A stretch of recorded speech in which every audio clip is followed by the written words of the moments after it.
घटनेस 1 महिना होत असताना चिमठाणे रोडवरील गुरुदत्त पेट्रोल पंपावर झालेल्या आदिवासी तरुण विजय भीमराव भिल यास मारहाण करणाऱ्या हल्लेखोर आरोपींना अद्यापही अटक व कोणतीही कारवाई सिंदखेडा व शिरपूर पोलीस अधिकारी करत झाल्या नसल्यानं भिल्ल समाज विकास मंचचे अध्यक्ष दीपक अहिरे यांच्या नेतृत्वात तहसील कार्यालयासमोर डब बजाव आंदोलन करण्यात आले।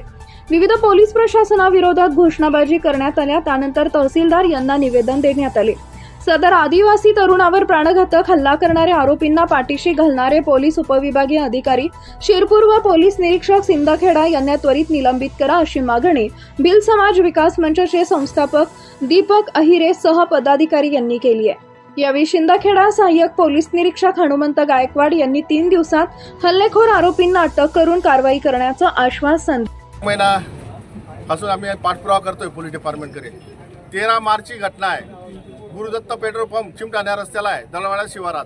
तिथं आदिवासी कर्मचारी हा कामाला होतो। काही समाजकंटकांनी येऊन त्याला मारहाण केली, जबर जखमी केलं। आजही पोरगा जखमी आहे, जखमी अवस्थेत आहे। पोलीस डिपार्टमेंटला 14 तारखेला फिर्याद दाखल झालेली आहे। आम्ही पुरवणी जबाब वाटर सिटीचे 18 तारखेला झाले, 18 मार्चला। आज एप्रिल महिना आहे। आम्ही सतत 2दा एसपी साहेबकडे जाऊन आलो, पोलीस अधीक्षकाकडे। आम्ही डीवायएसपी साहेबांचाही फोन लावून त्याचा तपास केला। त्यानंतर सभेत सतत आंदोलन मोर्चे केली, निवेदनं दिली, परंतु आरोपींना आतापर्यंत पोलिसांना सापडलेला नाही। म्हणून आमचा आज हा ढोल बजाव आंदोलन, डब बजाव आंदोलन तहसील कार्यालयावर, कारण जेणेकरून पोलिसांना आजपर्यंत जशी काही ही चंबल घाटी आहे एमपीतली, ते चंबल घाटीमध्ये ज्यावेळेस डाकू पळून जात होते तर डाकू पोलिसांना सापडत नव्हते। अशी परिस्थिती धुळे जिल्ह्यात झालेली आहे, शिंदखेडा तालुक्यात झालेली आहे। पोलिसांना आरोपी सापडत नाही। का सापडत नाही? कारण या तालुक्यामध्ये पोलिसांवर दबाव आहे अशी आमची शंका आहे मनात, अशी लोकांमध्ये चर्चा आहे। तिथले पालकमंत्री जे आहेत सन्माननीय जयकुमार भाऊ रावल यांचे संबंधित लोक आहेत, म्हणून त्यांना अटक करत नाहीत। त्यांना पोलीस पाठीशी घालताय, पोलिसांवर दबाव टाकून त्यांना पोलीस पाठीशी घालताय। म्हणून आम्हाला आदिवासी समाजाला न्याय मिळत नाही।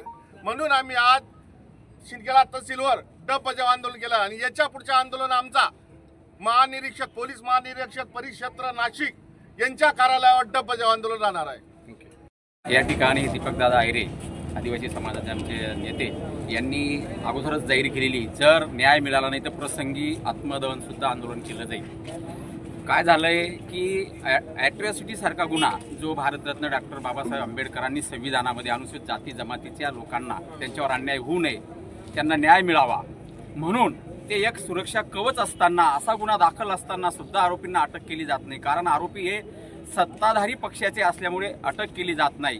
हा आमच्या आदिवासी भिल्ल समाजावरती मोठा अन्याय आहे आणि या तालुक्यामध्ये आदिवासी भिल्ल समाजाबरोबर कोळी समाज आहे, दलित समाज आहे, ओबीसी समाज आहे। हा मोठा समाज भविष्यामध्ये एकवटेल आणि मोठं आंदोलन उभं करेल जर न्याय मिळाला नाही।